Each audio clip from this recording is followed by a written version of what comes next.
Bonjour à tous et bienvenue dans la matinale du Naza de l'église du Nazaréen du Monde Vanté. Nous allons passer un petit moment dans la méditation ce matin et avant tout nous allons prier. Père éternel, merci pour cette nuit excellente que tu nous as permis de passer. Elle était excellente parce que tu as pris soin de nous, tu nous as gardés. Maintenant enseigne-nous, parle-nous, transforme-nous et rends-nous meilleurs dans le nom de Jésus. Amen. Le titre de notre méditation ce matin, c'est « Libre ». Est-on vraiment libre?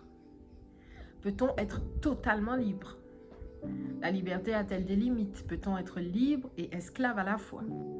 Et non, vous n'êtes pas dans un sujet de philo du baccalauréat, mais je dois reconnaître que la liberté est un concept assez subjectif.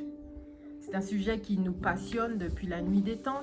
On s'est posé beaucoup de questions à ce sujet. On a argumenté, on a essayé de trouver une logique à tout ça. Mais de toute évidence, la liberté est un sujet très sensible, surtout quand on est issu d'un peuple qui a connu la privation de liberté à travers l'esclavage.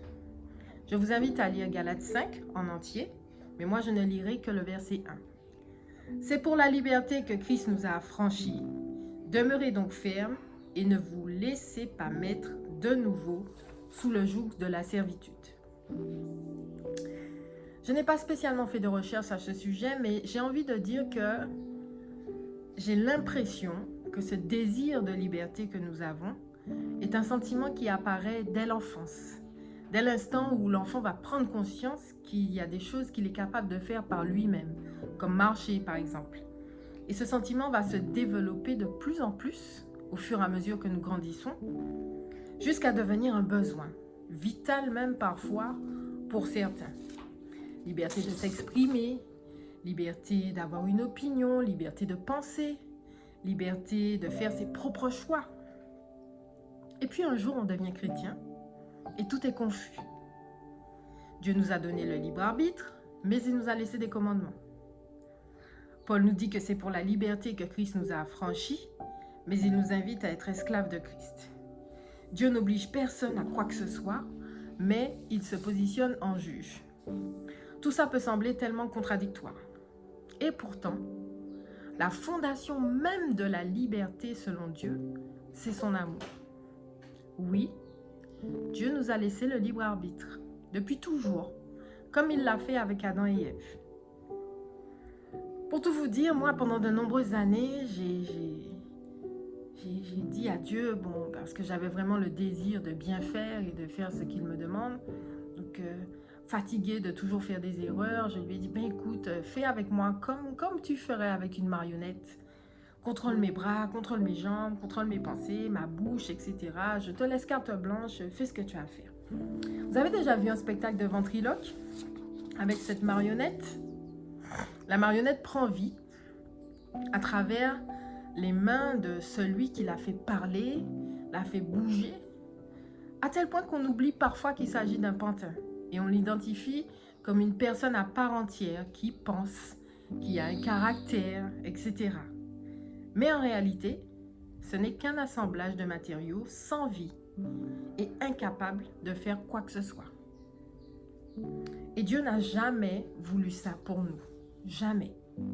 C'est précisément parce qu'il est amour qu'il nous a fait à son image. Être vivant, doté d'un corps, d'une âme, d'un esprit, capable de réfléchir, d'analyser, de choisir. Nous sommes considérés comme des personnes à part entière, ayant de la valeur. C'est pourquoi il n'agit pas avec nous comme si nous étions des choses qu'il peut déplacer comme il veut, quand il veut. Dieu nous dit la vérité comme il l'a fait avec Adam et Ève. Voici le bien, voici le mal. Il ne leur a pas caché l'existence du mal. Il les a traités en personnes responsables, libres de choisir. Mais Dieu nous avertit toujours. Si tu choisis le bien, en voici les conséquences. Si tu choisis le mal, en voici les conséquences. Moi, je te demande de choisir le bien. Donc nous avons le libre arbitre. Mais avec la venue de Christ, ça va encore plus loin.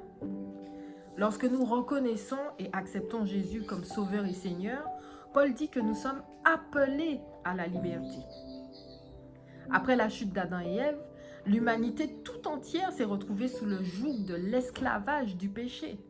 Et c'est seulement la mort et la résurrection de Christ qui ont affranchi l'homme qui accepte Christ de l'esclavage du péché.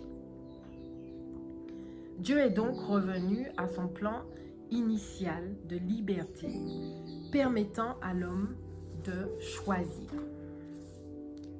Et dans son grand amour, il nous invite à écouter son esprit qui nous parle et à marcher selon son esprit afin de considérer la grâce qui nous a été faite de retrouver la liberté du jardin d'Éden, qui n'est pas un ensemble de lois. C'est pas fais ci, fais ça, fais pas ci, fais pas comme ça.